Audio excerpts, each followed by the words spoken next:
ajrashaman deb turgan 2 yoshga shunaqangi maslahat bering, bu fikrdan qaytsin. Va bu fikrga umuman qaytib kelishmasin. Ajrashishlik o'zi asli qo'rqoq odamlarning ishi. Qo'rqoq odam. Ajrashishlik eng yaxshi uslub emas bu. Nima demoqchimiz? Birinchi o'rinda nima uchun ajrashuvlar bo'lyapti desa, oila qurishda birinchi maqsad to'g'ri emas. Nima uchun oila qurayotganini bilmaydi yoshlarimiz. Keyin o'sha ajrashayotganlar hammasi sevgi, muhabbat yo'q biz oilamizda deydi. O'zi Bobirjon, hamma oilada sevgi, muhabbat bo'lavermaydi. Oilalar asosan mehr, shafqatning ustiga quriladi. Mehr, shafqatning ustiga quriladi, oila keyin oila bo'ladi. Kimlardir bolasiga shafqat qiladi. Kimlardir ota-onasiga. O'shini o'ylaydigan bo'lsa, hech qaysi oilada ajrashib bo'lmaydi. Sevgi, muhabbat uchun emas, mehr, shafqat uchun yashaylik. Shunda ajrashishlar bo'lmaydi. Rahmat sizga. Bu videoga like bosib, ajrashaman turgan yoki ajrashmoqchi bo'lgan bironta tanish bilishingiz bo'lsa, jo'natib qo'ying, manfaatli bo'ladi. Er-xotin urush bo'lgan, haddisi so'kaveradi, og'zi bu deb erini yomonlayapti. Men hech narsa qilganim yo'q deyapti. Bekorda bekorga so'kdimi? O'zi so'kyapti deydi. Kelin aytayapti. Va kelin bu jinni ekan-da, dedim, o'zini so'kkan bo'lsa dedim. Demak, o'zini o'zi so'kayotgan bo'lsa, janjal qilayotgan bo'lsa, eringiz ishdan kelgan, eringiz yaxshi ko'rgan ovqat pishirib o'tiribsiz. Eringiz voy, onasi zo'r ovqat bo'pti, qo'ling dard ko'rmasin dedi. Televizorda maza qilib kino ko'rib, qara onasi, bugun to'yimizga 10 yil bo'pti, 1 yil deb yaxshi narsalarni eslab turib, menga qara ovqatni zo'r qilib qo'yibsan-da deb turib shapalama urib, itdan tarqagan deb so'kib shunaqa qilib urishdimi dedim o'zini desam. Yo'q deydi. Surishtirsak, asli ana kelin erdi mashina gapga borgan. Yana hech narsa qilmadim deyapti. Hamisha qilib qo'yib. Shuning uchun ayollarimiz jag'ini tiysa, janjal bo'lmaydi. Erkak kishi ancha-muncha narsaga e'tibor bermaydi. Hatto mana erkaklarga ko'p e'tibor ham kerak emas. Erkak kishiga nima kerak? Erkak kishi uyga kelsa, uy toza bo'lsa, ovqat vaqtida bo'lsa, bo'ldi, yo'q. Erkaklarga javnaqangi vagon sevgi ham kerak emas. Erkak kishiga xotini itoat qilib bersa bo'ldi. Ayollar sevgiparast bo'ladi. Mehr talab bo'lib ketdi, e'tibor talab bo'lib ketdi. Ba'zilar nima deyapti? Ba'zi psixologlar chiqib olib o'rgatyaptiki, eri sizga gul beryaptimi? Sovg'a beryaptimi? Sovg'a berib tursin. Eri sizga sovg'a bermasa, gul bermasa, demak sizni sevmas ekan deyapti. Qanaqa gap endi bu? Sovg'a bermagan sevmagan bo'ladimi?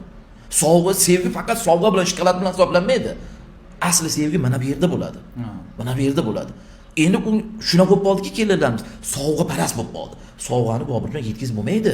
Har kuni sovg'a olib kelaversangiz, endi hozir shuni qilib ketdiki, bundoq sovg'a olib kelsangiz, mensimadi ham-da. Paypaq olib kelib kelinchi sovg'aga. 100 ta paypaqim bor dedi. Paypaqdan boshqa narsani bilasizmi dadasi deydi. Men paypaq olib keldim dedi. iPhone 17 sini ber deyapti. Bitta gap aytsam yana qarab turing.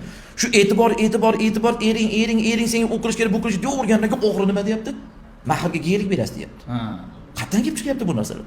Ana shuning uchun qizlarimizni sabr qil qizim, shukr qil deshim kerak. Ayolga erning sovg'asi nima? Er ko'chadan sog' salomat kirib kelyaptimi? Ana shuni o'zi katta sovg'a emasmi? Uyga produkt qilib kelyaptimi? Shuni o'zi sovg'a emasmi? Ayollar o'sha erkakdan 2 ta 3 ta bola topdi, shuni o'zi sovg'a emasmi? To'g'ri. O'sha erkakning roziligini olib qolsa, eng katta sovg'a shu-ku. Rozilikdan kattaroq sovg'a bormi?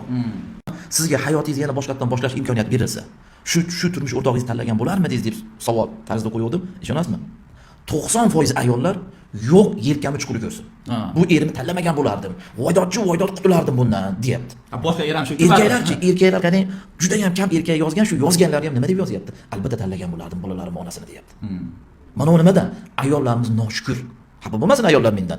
Noshukur bo'lib ketgan ayollarimiz. Hattoki mana bir kun jonli efirda nuqul ayollar savol beryapti-da, hammasi erini yomonlagan, qaynonasini yomonlagan, qaynopa qaynsingillarni yomonlagan. Savol bor deydi, hamma ayollar noliydi. Yomonlaydi. Bir kuni hech erkaklar savol bermaydi desam, bitta erkak menda ham savol bor dedi. Mashallah, shu erkaklar ham savol bersin. Nima savolingiz bor, gapiring desam, haligi erkak nima deyapti? Xorka dedi, hali zamonli masjidga dedi, mas tortib namoz o'qisa bo'ladimi, bo'lmaydi deydi. Shundan ham buni savol ibodat haqida. Aytmasam, men oila demasam mutaxassisman. Oila demasam savol berdim-da, qarang.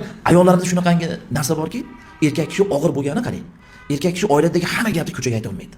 Masalan, o'rtog'ingiz o'tirib qolsa, qanday oshna desangiz, hayot yaxshi davom etyapti deydi. Yaxshi deydi. Aytmaydi sizga. Lekin ayol kishi ko'chada astronomiyada yangi tanishgan odami bilan bir zimda erini yomonlab qo'yadi, qaynotasini yomonlab qo'yadi. Maktabdagi bolasini o'qituvchisiga ham yomonlayveradi. Aytmoqchimizki, ayollarga, qizlarimizga shukr qilgan qizim, sabr qilgin deb shuni o'rgatishligimiz kerak. O'zi asli ana shu janjalda ham ayol kishi bor-ku, sal jag'ini tiysa, bitta gapdan qolsa janjal chiqmaydi. Ayol kishi dono zukkom bo'lishligi kerak. Qaysi paytda gapni gapirishni bilishligi kerak. O'shunga qarab, erning kayfiyatiga qarab turib gapirsa, hech qachon bekorga janjal chiqmaydi. Oila buzilishiga kelin aybdormi yoki kelinni onasi aybdormi deb kuni kecha bir psixolog ayol bilan podkast qilgandim. Ko'p ayollar menga salbiy munosabat bo'lib, salbiy fikr bildirishdi kommentariyada. Siz qo'raka sifatida qanday fikr bildirasiz? Hozirgi kunda ko'proq ota-onalar, kelinni ota-onalari sababchi bo'lib qolyapti. Oilani buzilishiga katta sabab ayolni onasi deb o'ylayman. Oila buzilishiga kelinni ota-onasi aybdor. Nimaga desangiz, masalan bitta gapi bor. Tor qornimga siqqan, keng hovlimga sig'maysanmi deydi. Ha. Shu gap bilan boshlaydi. Qisqa qilib aytadigan bo'lsam, hozirgi kundagi kelinlarga ota-onalar nima demoqchi? Ering senga mehr bermayapti, e'tibor qaratmayapti deb shu gaplar bilan o'zi qizlarini ko'nglini ham buzib bo'lyapti.